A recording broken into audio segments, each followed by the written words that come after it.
Hi everyone, welcome to our channel. അപ്പോൾ നമ്മുടെ ചാനലിൽ നമ്മൾ ഡിസ്കസ് ചെയ്യാൻ പോകുന്നത് യു കെയിൽ BSc നേഴ്സിങ്ങിനെ പറ്റിയാണ്. യു കെയിൽ BSc നേഴ്സിംഗ് പഠിക്കുന്നത് കൊണ്ടുള്ള ഗുണങ്ങൾ എന്തൊക്കെയാണ്? +2 കഴിഞ്ഞൊരു കുട്ടിക്ക് തന്നെ 18ാമത്തെ വയസ്സിൽ യു കെയിലേക്ക് എത്തി BSc നേഴ്സിങ്ങിന് ജോയിൻ ചെയ്യാൻ പറ്റുന്നതാണ്. ഇത്തരത്തിൽ BSc നേഴ്സിംഗ് പഠിച്ചു കഴിഞ്ഞാൽ 3ാമത്തെ വർഷം നിങ്ങൾ ഗ്രാജുവേറ്റ് ആകുമ്പോൾ ഒരു രജിസ്റ്റേർഡ് നേഴ്സായിട്ടാണ് ഇവിടെ പുറത്തേക്ക് ഇറങ്ങുന്നത്. വേറെ രജിസ്ട്രേഷനോ കാര്യങ്ങളോ ഒന്നും വേണ്ട.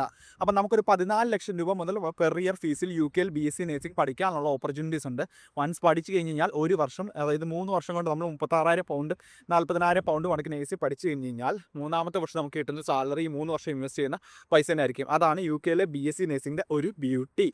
അപ്പോൾ നിങ്ങൾ BSc നേഴ്സിംഗ് യു കെ പഠിക്കാൻ താല്പര്യമുള്ള ആൾക്കാർക്ക് ഉറപ്പായിട്ട് നമ്മളെ കോൺടാക്ട് ചെയ്യാം. നമ്മുടെ കോൺടാക്ട് ഡീറ്റെയിൽസ് വീഡിയോയിൽ ഈ ഡിസ്ക്രിപ്ഷനിൽ കൊടുക്കുന്നുണ്ടായിരിക്കും. അപ്പോൾ അത് നിങ്ങൾക്ക് ചെക്ക് ചെയ്യാം, നിങ്ങൾക്ക് നമ്മളെ കോൺടാക്ട് ചെയ്യാം. ഓപ്ഷൻസ് കാര്യങ്ങളും അതിൻ്റെ അകത്തുണ്ട്. അപ്പോൾ അതുകൂടാണ്ട് ഇനി നമ്മൾ യൂണിവേഴ്സിറ്റികളെ പറ്റിയാണ് സംസാരിക്കുക. നമ്മുടെ മുമ്പത്തെ വീഡിയോസ് ഒക്കെ ചെക്ക് ചെയ്യാൻ നിങ്ങൾക്ക് യൂണിവേഴ്സിറ്റിയെ പറ്റി ചെയ്തേക്കുന്ന വീഡിയോസും കാര്യങ്ങളൊക്കെ നിങ്ങൾക്ക് കാണാൻ പറ്റും. ഇത്തരത്തിലുള്ള ഇൻഫോർമേറ്റീവ് ഉള്ള വീഡിയോസും കാര്യങ്ങളാണ് നമ്മൾ ചെയ്തേക്കുന്നുള്ളത്. അത് നിങ്ങളെ ഉറപ്പായിട്ട് ഹെൽപ്പ് ചെയ്യും.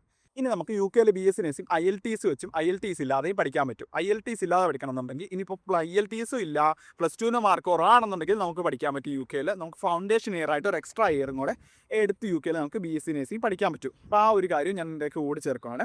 ഇനി റിക്വയർമെൻറ്റ്സ് എന്ന് പറഞ്ഞാൽ യു കെയിൽ BSc നേഴ്സിംഗ് പഠിക്കാൻ റിക്വയർമെൻറ്റ്സ് പറഞ്ഞാൽ +2 വിത്തൗട്ട് IELTS ആണെങ്കിൽ +2 ഒരു 75% കൂടുതൽ മാർക്കും കാര്യങ്ങളും ഉണ്ടെങ്കിൽ പറ്റും. ഇനിയിപ്പോൾ 75 താഴെയാണെന്നുണ്ടെങ്കിൽ വിത്തൗട്ട് IELTS തന്നെ നമുക്ക് പഠിക്കാൻ പറ്റും. പക്ഷേ 1 ഇയർ ഫൗണ്ടേഷൻ ഇയർ നമ്മൾ എടുക്കേണ്ടി വരും. ചിലർ IELTSന് എന്താ പറയുക, ലൈക്ക് കോൺഫിഡൻ്റ് അല്ലായിരിക്കും. സ്റ്റിൽ നിങ്ങൾക്ക് പഠിക്കാനുള്ള ഓപ്പർച്യൂണിറ്റീസും കാര്യങ്ങളും ഉണ്ട് യു കെയിൽ. അതാണ് ഞാൻ നിങ്ങളോട് പറഞ്ഞത്, അതാണ് റിക്വയർമെൻറ്റ്സ്. പിന്നെ അത് കൂടാണ്ട് നമുക്കെന്ന് പറഞ്ഞു കഴിഞ്ഞാൽ മോസ്റ്റ്ലി എല്ലാവരും തന്നെ BSc നേഴ്സിംഗ് ഒക്കെ പഠിക്കുന്ന ആൾക്കാർ ലോണായിരിക്കും എടുക്കുന്നത്. സെൽഫ് ഫണ്ടിങ് ആണെങ്കിൽ നമുക്ക് കുഴപ്പമൊന്നുമില്ല. നമുക്ക് ഒരു വർഷത്തെ ലിവിങ് എക്സ്പെൻസ് അത് ലണ്ടനിൽ ആണെന്നുണ്ടെങ്കിൽ 14,000 പൗണ്ട്സും ഔട്ടർ ലണ്ടൻ ആണെങ്കിൽ 12,000 പൗണ്ട്സ് ലിവിങ് എക്സ്പെൻസും നിങ്ങൾക്ക് ഫസ്റ്റ് ഇയറിലെ ഫീസും കാണിച്ചാൽ നിങ്ങൾക്ക് ഈസി ആയിട്ട് യു കെയിലേക്ക് കയറി വരാൻ പറ്റും BSc നേഴ്സിംഗ് പഠിക്കാൻ വേണ്ടി. അപ്പോൾ BSc നേഴ്സിംഗ് പഠിക്കാൻ വേണ്ടി ചില കുട്ടികൾ ഇപ്പോൾ ഫേസ് ചെയ്യുന്ന ഒരു റിക്വയർമെൻറ്റ്സ് 18 വയസ്സാകണമെന്നുള്ളത്. എന്നാൽ ചില യൂണിവേഴ്സിറ്റികൾ പേരൻസിൻ്റെ കൺസെൻറ്റും കാര്യങ്ങളൊക്കെ ഉണ്ടെന്നുണ്ടെങ്കിൽ 18 വയസ്സാകുന്നതിന് മുമ്പ് നിങ്ങൾക്ക് BSc നേഴ്സിംഗ് പഠിക്കാൻ പറ്റും. അപ്പോൾ ഇതാണ് BSc നേഴ്സിംഗ് പഠിക്കാനുള്ള റിക്വയർമെൻറ്റ്സ് യു കെയിൽ. ഇനി എന്തുകൊണ്ടാണ് യു കെ ചൂസ് ചെയ്യുന്നത്? ന്യൂസിലൻഡും അയർലൻഡും ഓസ്ട്രേലിയയും ഉണ്ട്. അതുകൂടാതെ കാനഡയുണ്ട്. കാനഡയിലും BSc നേഴ്സിംഗ് നമുക്ക് പഠിക്കാൻ പറ്റും. 2 ഇയർ ഡിപ്ലോമ നേഴ്സിംഗ് പഠിക്കാൻ പറ്റും. ഇനി ഓസ്ട്രേലിയ, ന്യൂസിലൻഡ് എന്ന് പറഞ്ഞാൽ സാധാരണക്കാർക്ക് പറ്റാത്തതെന്ന് കത്തിയാൽ ITR കാര്യമില്ല, അതൊക്കെ ഫണ്ടിങ് സോഴ്സ് ഇതൊന്നും യു കെയിൽ ആവശ്യമില്ല. അപ്പോൾ funding and living expense fund കാണിക്കുന്ന വിസ കിട്ടാൻ സക്സസ് റേറ്റ് ഏറ്റവും കൂടുതൽ യു കെക്കാണ് സാധാരണക്കാർക്ക്. ഇപ്പോൾ നിങ്ങളുടെ പേരൻസിനൊക്കെ 20 lakhs പ്ലസ് ഇൻകം ഉണ്ടെന്നുണ്ടെങ്കിൽ ഉറപ്പായിട്ട് നിങ്ങൾക്ക് ഓസ്ട്രേലിയ ന്യൂസിലാൻഡ് ചെയ്യാൻ പറ്റും. അതിനും നിങ്ങൾക്ക് നമ്മളെ കോൺടാക്ട് ചെയ്യാൻ പറ്റും. അഡ്മിഷൻ ആവശ്യങ്ങൾക്ക് പ്രോപ്പറായുള്ള ഗൈഡ് ലൈൻസും കാര്യങ്ങളും നമ്മൾ നിങ്ങൾക്ക് തരുന്നതായിരിക്കും. നാട്ടിൽ നിന്ന് അഡ്മിഷൻ തൊട്ട് നിങ്ങൾ ഏത് കൺട്രിയിലാണോ അവിടെ എത്തുന്നതോളം വരെയുള്ള എല്ലാ തരത്തിലുള്ള അസിസ്റ്റൻസും ഞാനും എൻ്റെ ടീമും നിങ്ങളെ സപ്പോർട്ട് ചെയ്യുന്നതായിരിക്കും. അപ്പോൾ ഉറപ്പായിട്ടും BSc നേഴ്സിംഗ് പരമായ അഡ്മിഷൻസിന് നമ്മളെ കോൺടാക്ട് ചെയ്യാം. അതാണ് വിസ സക്സസിനെ പറ്റി പറഞ്ഞു. നമ്മൾ റിക്വയർമെൻറ്റ്സിനെ പറ്റി പറഞ്ഞു, വിസ സക്സസിനെ പറ്റിയാണ് ഇപ്പം നമ്മൾ പറഞ്ഞത്. അപ്പോൾ വിസ സക്സസ് ആയി, റിക്വയർമെൻറ്റ്സ് ആയി. ഇനി നമ്മൾ യൂണിവേഴ്സിറ്റി ചൂസ് ചെയ്യുന്നു. യൂണിവേഴ്സിറ്റി ചൂസ് ചെയ്യുമ്പോൾ നമുക്ക് ഓൾമോസ്റ്റ് വിസ തരുന്ന എല്ലാ യൂണിവേഴ്സിറ്റീസും നല്ല ക്വാളിഫൈഡ് യൂണിവേഴ്സിറ്റീസാണ്.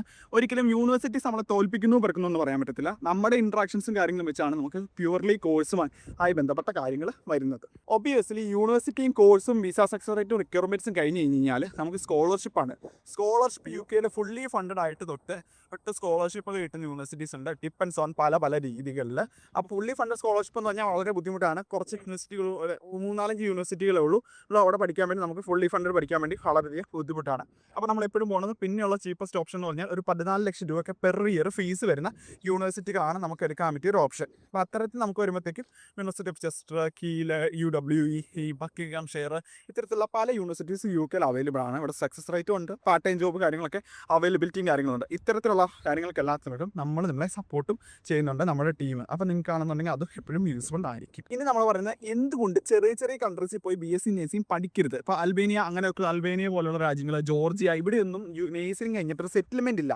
എന്തുകൊണ്ടാണ് യു കെ പോലെ ടയർ 1 കൺട്രീസിൽ നിങ്ങൾ BSc നേഴ്സിംഗ് പഠിക്കാൻ വേണ്ടി എബ്രോഡ് പോകാവൂ എന്നുള്ളത് നമ്മൾ പറയുന്നതിൻ്റെ കാരണം എന്ന് വെച്ചാൽ, ഫോർ എക്സാമ്പിൾ അൽബേനിയയിൽ ഇപ്പോൾ നേഴ്സിംഗ് പഠിച്ചിറങ്ങിയാൽ അവിടുത്തെ ഒരു ആശുപത്രിയിൽ ഒരു നേഴ്സിൻ്റെ ശമ്പളം എന്ന് പറഞ്ഞാൽ നമ്മുടെ നാട്ടിൽ കിട്ടുന്നേക്കാൾ വലിയ മാക്സിമം പോയി കഴിഞ്ഞാൽ 1 ലക്ഷം രൂപ. 1 ലക്ഷം രൂപയ്ക്ക് വേണ്ടി നിങ്ങൾ അവിടെ പോയി നേഴ്സിംഗ് പഠിച്ചാൽ നിങ്ങൾക്ക് ഒരു കാര്യമില്ല. നേരെ കുറച്ച് നിങ്ങൾ കുറച്ചും കൂടെ പൈസ ലോണോ കാര്യങ്ങളൊക്കെ എടുത്ത് ഇൻവെസ്റ്റ് ചെയ്യാൻ പറ്റുന്നുണ്ടെങ്കിൽ യു കെ പോലുള്ള കൺട്രീസിൽ പഠിച്ചു കഴിഞ്ഞാൽ നിങ്ങൾക്ക് സാലറി ഇപ്പോഴും കൂടുതലായിരിക്കും. മനസ്സിലായി? ഇവിടെ ഒരു ബാൻഡ് 5 നേഴ്സ് എന്ന് പറഞ്ഞാൽ യു കെയിൽ ഓൺ ആൻ ആവറേജ് ഒരു 35 to 40 ലക്ഷം രൂപ സാലറി കിട്ടും. അത്രയും പൈസ ഉള്ളവരിടത്ത് നിങ്ങൾ 21ാമത്തെ വയസ്സിൽ പഠിച്ചിറങ്ങേണ്ട നിങ്ങൾക്ക് കാര്യമുള്ളൂ. നേരെ മറിച്ച് ഇപ്പോൾ ജോർജിയ ആണെന്നുണ്ടെങ്കിൽ നിങ്ങൾ അവിടെ നേഴ്സിംഗ് പഠിച്ചിട്ട് വീണ്ടും തിരിച്ച് നാട്ടിൽ വന്ന് രജിസ്ട്രേഷൻ കാര്യങ്ങൾ നേടി പോകണം. സെറ്റിൽമെൻറ്റുള്ള കൺട്രി മാത്രം നേഴ്സിംഗ് പഠിക്കാൻ ശ്രദ്ധിക്കുക. അല്ലെന്നുണ്ടെങ്കിൽ എപ്പോഴും നിങ്ങൾക്ക് അബദ്ധമായിരിക്കും. BSc നേഴ്സിംഗ് എബ്രോഡ് പഠിക്കാൻ പോകുമ്പോൾ സെറ്റിൽമെൻറ്റ് ഇല്ലാത്ത കൺട്രീസിൽ പഠിച്ചു കഴിഞ്ഞാൽ നിങ്ങൾക്ക് എപ്പോഴും അബദ്ധമായിരിക്കും.